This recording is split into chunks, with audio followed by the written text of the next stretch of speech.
All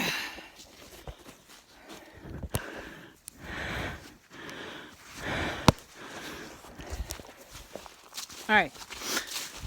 I wanted to bring this up yesterday, and I'm bringing it up today.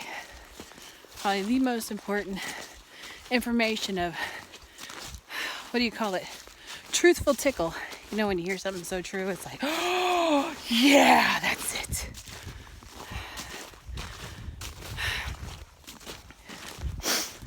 It's about solar cycles.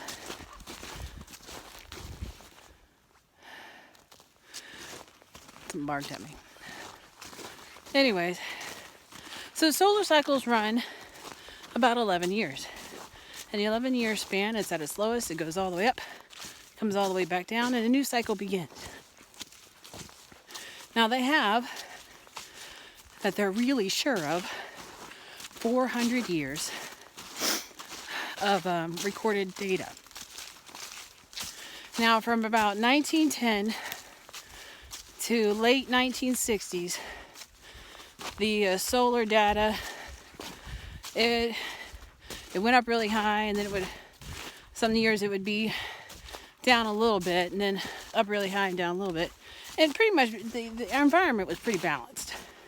Now when you look at it, you'll see that there are some years where it's really low.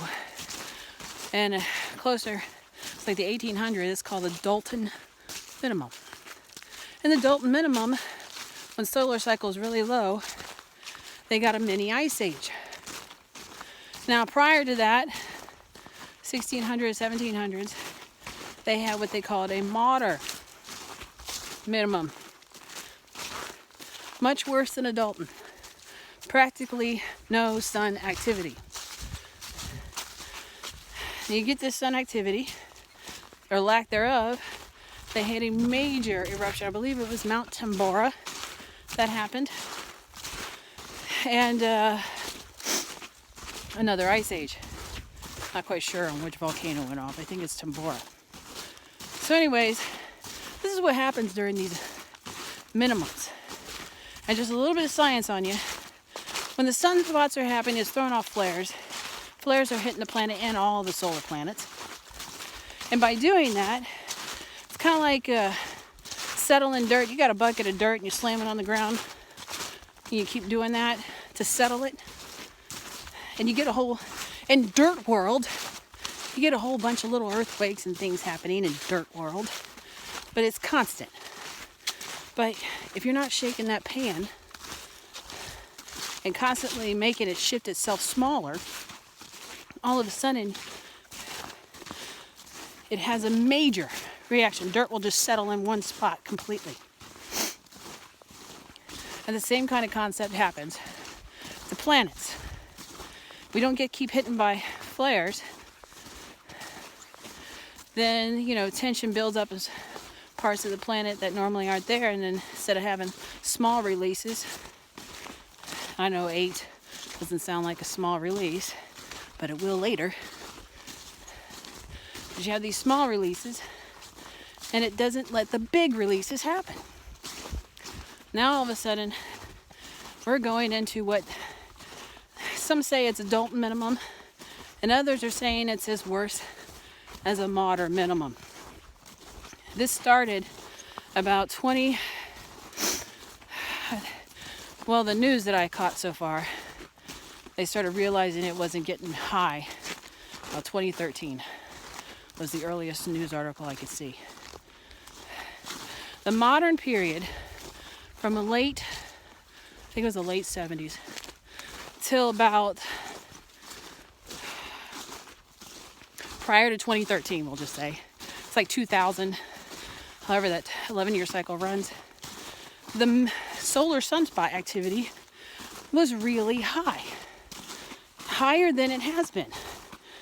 Ergo, warming up not only this planet, but every planet in the solar system. Well, now, you hear now about climate change. The weather's going to get more erratic. It is.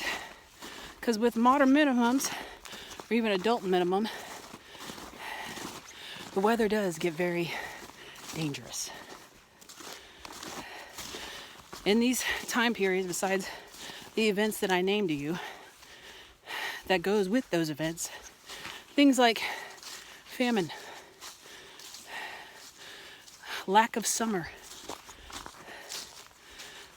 torrential flooding, massive tsunamis happen.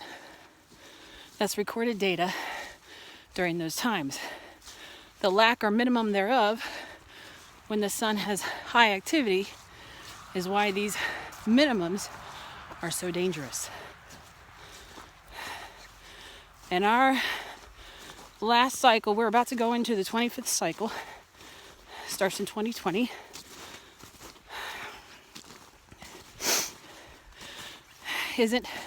They keep going, we're gonna get sunspots. We're gonna get sunspots. And I just looked yesterday, no sunspots and no indication magnetically of any to come soon. So if you thought it was cold now, or you thought the summers were hot, well, your summers you might get a break. But the winters, well, haven't seen snow in a while. I often wondered what caused the mammoths to, freeze so fast. They still have food in their mouth. Undigested contents in their stomach. And even if they die, things decay, so you won't be able to see that. You have to freeze pretty quickly. And for that to happen, it brought me back to the movie The Day After Tomorrow. Now, there was an event that people have theorized, I don't know if they've proven true, but some ice dam broke here in North America that temporarily stopped the North Atlantic current from moving. Now, I don't really know if that's true. Nowadays, when you see science, it's kind of like, really? Where's your evidence? But it just goes with the adult minimum for that one, because that's about the time frame that it happened. Bad things happen in these minimums.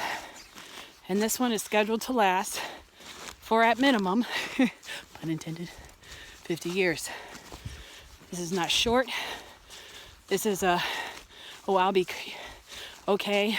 I've got a few months of canned food. This is a new way of life that you need to start thinking about living.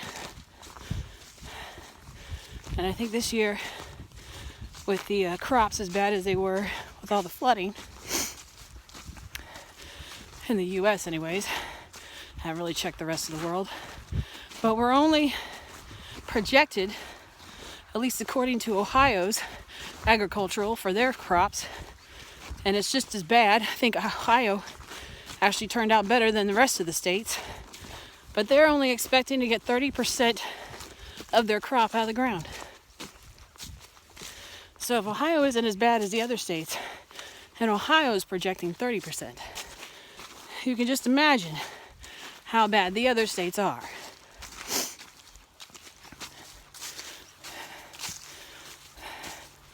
Now, I didn't mean to send this into a prepping channel thought process, but it's information to have. To me, it's the most important information to have, because you think political upheaval, 10 years max. You think a nuclear event or some kind of war, 20 years max. But this, at minimum, is 50 years. And if it's the modern one, I think it is longer than 50 years. Even the Dalton one wasn't that fun.